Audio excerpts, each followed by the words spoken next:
देखिए, आज मैं आपको बताता हूँ कि डाइवोर्स केस के क्या स्टेजेस होते हैं। कंटेस्टेड डाइवोर्स, जो एक तरफा डाइवोर्स होता है, तो हस्बैंड फाइल करे या वाइफ फाइल करे। सबसे पहले डाइवोर्स फाइल होता है हमारा, जो हमारे ग्राउंड्स होते हैं। बेसिकली नॉर्मल क्रूअल्टी के बेसिस पर आजकल बहुत ज्यादा फाइल होता है। उसके बाद कोर्ट नोटिस इशू करती है, नोटिस जाता है दूसरी पार्टी के पास। दूसरी पार्टी को नोटिस मिलने के बाद तो कोर्ट के सामने आते हैं और अपना रिप्लाई फाइल करने का समय लेते हैं, राइट, और अपना रिप्लाई फाइल करते हैं। इस चीज में 2 से 3 डेट हमारी निकल जाती है। फिर जब रिप्लाई फाइल हो जाता है तो जो इंसान डाइवोर्स डालता है उसको मौका दिया जाता है कि जो रिप्लाई फाइल हुआ है, अगर इसके अगेंस्ट में आपको कुछ और अपना देना है रिप्लाई रिटर्न में, जिसको हम रेप्लिकेशन या रिजॉइंडर भी बोल देते हैं, ठीक है, फिर वो फाइल होता है। फिर जो पिटिशनर होता है डाइवोर्स में, वो अपना एविडेंस एफिडेविट फाइल करता है और कोई लिस्ट ऑफ विटनेस होती है उनके अलावा, तो वो भी देता है कि ये लोग भी अपना टेस्टिफाई करेंगे।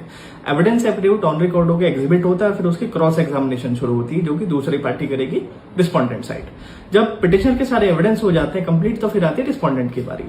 रिस्पोंडेंट अपना एफिडेविट फाइल करते हैं एविडेंस का और लिस्ट ऑफ विटनेस, अगर कोई और विटनेस भी होते हैं, फिर वो एग्जिबिट होकर फिर उनकी क्रॉस एग्जामिनेशन शुरू होती है रिस्पोंडेंट साइड की।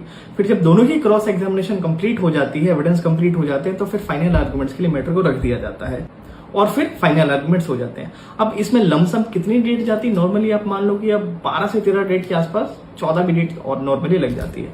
और आजकल क्या है कि 1.5 से 2 महीने में एक डेट से या दूसरी डेट का कम से कम बीच में समय होता है। तो आप इससे अंदाजा भी लगा सकते हैं कितना समय आजकल लगता है डाइवोर्स केसेस में। चलिए, थैंक यू सो मच।